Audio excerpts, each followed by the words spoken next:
सुंदर क्यों, सुंदर क्यों है? तो हमने इन लोगों से कहा कि अब आप लोग बैठो, हम ऊपर जा रहे हैं कमरे में।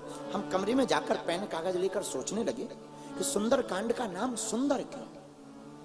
तब हमें 5 कारण समझ में आए, वो हम आपको प्रस्तुत करते गुरु कृपा से। पहला कारण, सुंदर कांड इसलिए सुंदर है कि इसमें भक्ति और भक्त का मिलन होता है। कौन है भक्ति? भक्ति है माता सीता। भक्त कौन है? हनुमान। हनुमान और माता जानकी का मिलन सुंदर कांड में ही होता है, इसलिए यह सुंदर है। एक कारण है। दूसरा कारण सुनिए, सुंदर कांड सुंदर क्यों है? दूसरा कारण है, श्री राम जी के जीवन काल में हनुमान जी महत्वपूर्ण है, इसलिए हनुमान कथा, इसलिए राम कथा प्रसिद्ध है। लेकिन आपको बताते हुए बड़ी प्रसन्नता है कि यही वो कांड है जिस कांड में मेरे प्रिय जनों हनुमान जी कथा वक्ता बने। और हनुमान जी जब अशोक वाटिका में लंका में गए, पेड़ के ऊपर बैठ गए, माता जानकी जी को दुखी देखा तो रामचंद्र गुण बरने लागा, रामचंद्र गुण बरने लागा, सुनते ही सीता कर दुख भागा, सुनते ही सीता कर दुख भागा। हनुमान जी महाराज तरु पल्लव महु रहा लुकाई, और करें विचार करो का भाई। हनुमान जी महाराज लंका में पेड़ के पीछे छिपे बैठे हैं, और यहाँ पर कथा वक्ता भी बैठे। सभी व्यास जी महाराज से प्रार्थना करें, महाराज जी हनुमान जी लंका में अशोक वाटिका में पेड़ के पत्तों में, अशोक वृक्ष के पत्तों में छिपे बैठे। किसी ने हनुमान जी से कहा किस लिए आए हो? बोले कथा सुनाने। तो छिपे क्यों बैठे हो?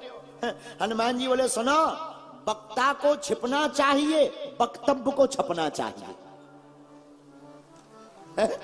वक्ता को छिपना चाहिए, वक्तव्य को छपना चाहिए। लेकिन आजकल उल्टा है, वक्ता छपते हैं, भगवान छिपते हैं। बुरा ना मानना, पहले के जमाने में वक्ता छिपते थे, भगवान के गुण छपते थे।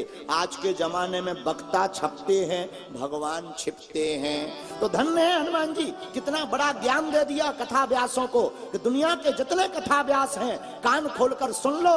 तरु पल्लव महु रहा लुकाई, पल्लवों के बीच में हनुमान जी छिप करके पूरी दुनिया के वक्ताओं को कहना चाहते, हे कथा व्यासो, तुम छपना बंद करके छिपना शुरू करो और भगवान के गुणों को छपवाना शुरू कर दो। तुम्हारा नाम भी चारों युग परिताप तुम्हारा, है प्रसिद्ध जगत उजियार। अच्छा, यहाँ पर एक और घटना घटी महाराज। अच्छा, आप कौन है? वक्ता। माता नीचे कौन है? माता जानकी जी। ये कौन है? श्रोता। अच्छा, श्रोता जानकी जी हैं, वक्ता आप हैं, लेकिन वैसे तुम्हारा संबंध क्या है? बोले माता और बेटा का। बेटा ऊपर, माता नीचे, भक्ति नीचे, भक्त ऊपर। समझ में नहीं आया? भक्ति माता नीचे बैठी, भक्त ऊपर बैठा। हनुमान जी ने मुस्कुरा करके कहा यही तो भक्ति का गुण है, जो भक्ति को पा जाता है भक्ति मूल में रह जाती है, भक्त ऊपर हो जाता है। इसीलिए सुंदर कांड सुंदर है। क्यों सुंदर है? क्योंकि हनुमान जी इसी कांड में वक्ता बने। दूसरा कारण। अब तीसरा कारण सुनिए। आहा, लंका 3 पर्वतों के मध्य में बसी हुई, त्रिकुटांचल पर्वत कहा जाता। एक पर्वत का नाम सुबेल, दूसरे पर्वत का नाम नील, और तीसरे पर्वत का नाम सुंदर। और सुंदर कांड में सुंदरे सीता, सुंदर लंका में स्वर्ण जड़ित, सुंदर लंका में स्वर्णमयी, लंका में सीता रूपी, सुंदर में बंदर रूपी सुंदर हनुमान विद्यमान है, इसलिए यह सुंदर कांड है। ये तीसरा कारण। इसी तीसरे कारण में एक बात और, लंका कांड के पूर्व में आता है सुंदर कांड। सुंदरकांड में हनुमान जी महाराज लंका जाते हैं। एक बात और, सुंदरकांड इसलिए सुंदर है, पूरी दुनिया को इसी कांड ने बताया है तो भगवान का एक भक्त ही आग लगाने के लिए काफी है। भगवान का एक भक्त ही आग लगाने के लिए काफी है। और मेरे प्रिय पागलों, रामचरितमानस कभी पढ़ना तो तुम पाओगे हनुमान जी की पूंछ ने रावण की मूंछ को उखाड़ डाला। जब रावण ने आग लगवाई, तेल बोर पट बांध पुनि पावक देहु लगाए, आग लगा दी जाए तो राक्षस भी कम नहीं थे। राक्षस बोले तेल क्यों, घी लगाओ। और आप चौपाई पढ़ेंगे तो चौपाई में लिखा है रहा न नगर बसन घृत, पहले घी आया, रहा न नगर बसन घृत। लंका में घी रहा ही नहीं। पत्रकार पहुंच गए रावण के पास, महाराज। रावण बोले बताओ। पत्रकार बोले घी खत्म हो गया पूरे राज्य से। रावण बोला घी कहां गया? बोले पूंछ में लग गया। रावण बोला घी लगाने को किसने कहा था? प्रजा बोली महाराज हमने सोचा कि पूंछ छोटी है, थोड़ा मोड़ा लगेगा, लेकिन ये तो पूंछ बढ़ती ही जा रही। रावण बोले चलो घी खत्म हो गया, डरो मत, तेल है। प्रजा बोली तेल है। बोले तेल लगा दो। आप चौपाई पढ़ें तो चौपाई में आया रहा न नगर बसन घृत तेला, बाड़ी पूंछ कीन कपि खेला। रावण की बात सुनकर के सेना प्रजा तेल लेकर पहुंची। हनुमान जी से हाथ जोड़ के बोली घी नहीं है, तेल बचा। हनुमान जी बोले जिसकी जैसी श्रद्धा वही ले आओ। तुम्हारी तेल की श्रद्धा है, तेल ले आओ। हनुमान जी की पूंछ में आग लगी। और मेरे प्रिय पागलों, सुंदर कांड सुंदर इसीलिए है कि हनुमान जी की पूंछ ने इतने बलवान प्रतापी राजा रावण के सामने राम जी के प्रताप का उल्लेख करके उस रावण की मूंछ में आग लगा मारी। परम संत श्री भट्टाचार्य जी महाराज, जिनको हम बहुत मानते हैं, उन्होंने अपनी ग्रंथ में लेखन किया। श्री भट्टाचार्य महाराज जी कहते हैं कि जब हनुमान जी की पूंछ में आग लग गई तो रावण पूंछ में आग देखकर सोच रहा था कि अब बंदर उछलेगा। भाई किसी के भी आग लगे तो वो तो बचाने के लिए उछलेगा, हाँ जी या ना जी। रावण इसी विचार से अपनी मूंछ 10 भुजाओं से एक एक तरफ की मूंछ को पकड़ करके ठीक कर रहा था। हनुमान जी ने सोचा एक तरफ की तो पकड़े हैं, दूसरी तरफ का प्लाट खाली है। तो श्री भट्टाचार्य जी महाराज कहते हैं कि हनुमान जी ने अपनी पूंछ बढ़ाई और जिस तरफ खाली था उसी तरफ आग लगा दी। और रावण के एक मुंह की एक तरफ की पूंछ, जैसे ही मूंछ में आग लगी सो बुझाने लगा, तब तक हनुमान जी ने दूसरी तरफ लगा दी। एक एक करके 10 मूंछों में आग लगा दी। टेंशन खड़ी हो गई। लेकिन मेरे पागलों, यही भक्त का प्रताप है। भक्त के कारण, भगवान के कारण शैतान रहते हैं टेंशन में, भगवान का भक्त रहता है अटेंशन में। श्री हनुमान जी महाराज, इसलिए रामचरितमानस का यह तीसरा कारण है। क्या?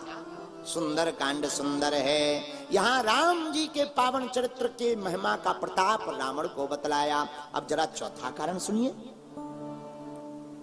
चौथा कारण बहुत प्यारा है। चौथा कारण है, जिस प्रकार 10वें स्कंद में भागवत के 10वें स्कंद की महिमा है, गीता में 15वें अध्याय की महिमा है, उसी प्रकार रामचरितमानस में सुंदर कांड की महिमा है। कारण, सुंदर कांड के प्रारंभ में ही 5 बार मंदिर का उल्लेख किया गया। आप कभी रामचरितमानस पढ़ेंगे तो सुंदर कांड में 5 बार मंदिर कहा।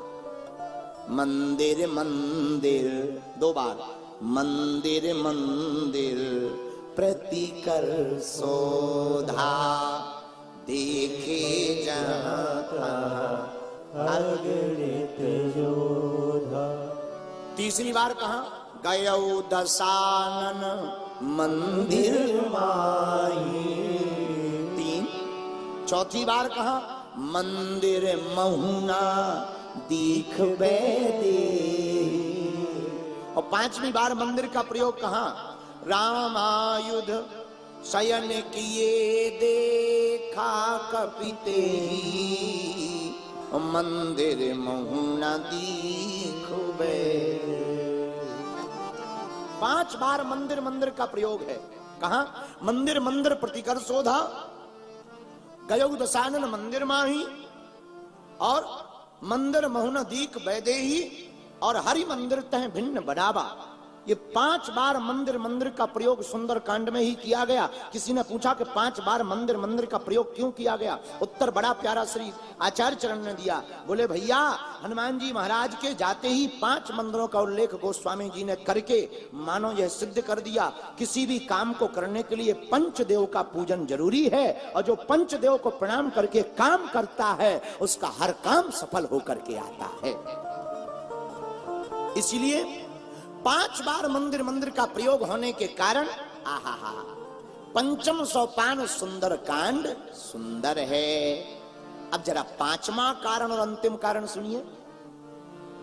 इस कांड में हनुमान जी विनम्र हैं। क्या है? विनम्र, सरल। मेरे पागलों, याद रखना, जो बाल्टी कुआं में जाती है वो पानी तभी भर पाती है जब अपना सिर झुकाए।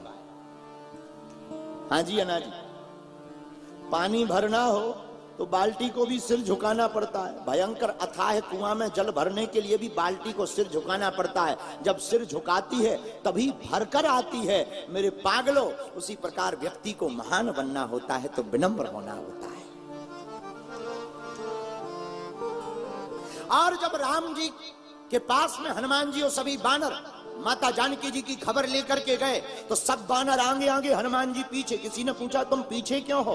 हनुमान जी बोले हम पीछे ही ठीक हैं। तो क्यों पीछे हो? बोले हमारा नाम है पवन और पवन को हमेशा पीछे ही होना चाहिए। बोले क्यों? बोले जो राम जी के पास जा रहे हैं उनको धक्का लगाने वाला पीछे ही होना चाहिए। ये विनम्रता का परिचय, कितना अद्भुत परिचय हनुमान जी का।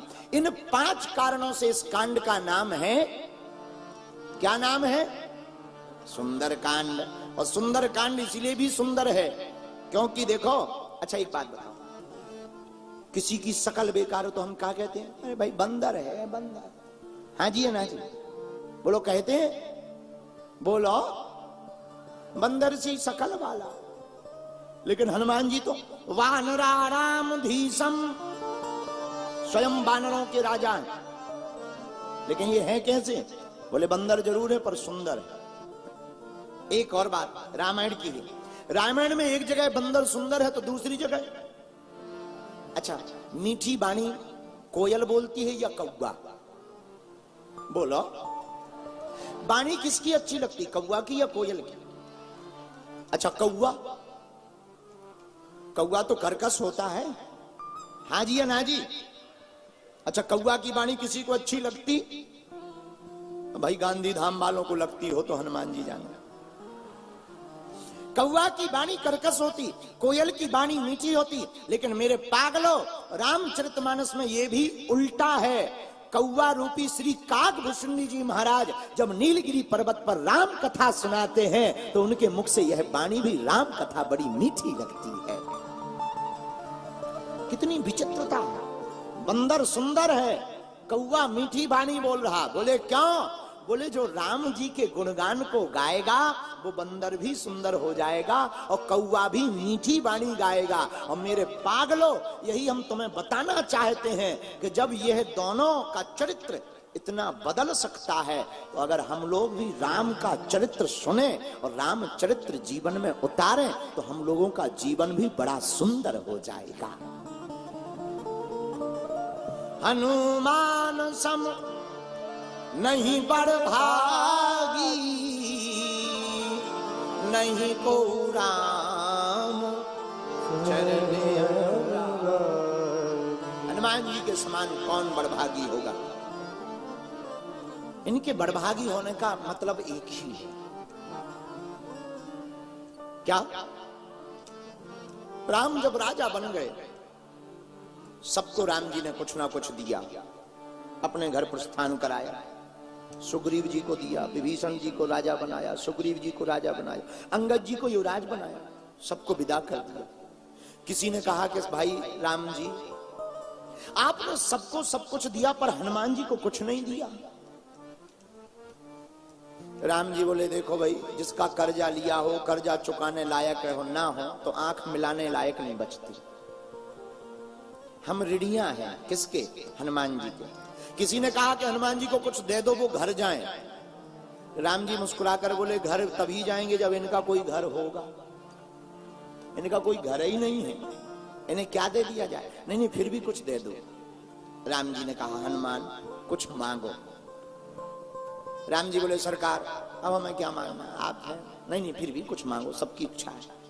हनुमान जी बोले सरकार आपने विभीषण को राजा बना दिया लंका का, सुग्रीव को भी राजा बनाया, अंगद को युवराज बनाया, आप खुद भी राजा बने, लेकिन हमारी भूमिका तो रामायण में ज्यादा है। राम जी बोले बिल्कुल। हनुमान जी बोले फिर हमें एक वरदान नहीं दो वरदान दिए जाए। अयोध्यावासी बोले दो नहीं तीन ले लो, छुट्टी करवाओ, लेकर अच्छी बात है, दे दो दे दो। राम जी से बोले दे दो दे दो। राम जी बोले हाँ हाँ ठीक है, दो मांग लो, दो मांग लो, एक नहीं दो मांगो। हनुमान जी ने राम जी के दोनों चरण कमर पकड़ करके कहा सरकार इन चरणों की सेवा कभी ना छूटे, बस यही हमें वरदान में चाहिए।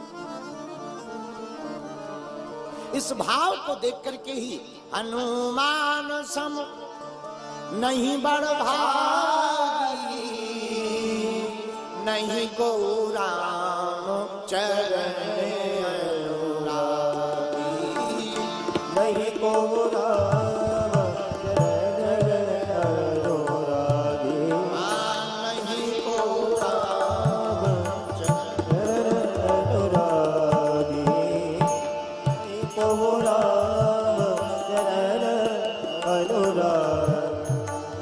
श्री राम जय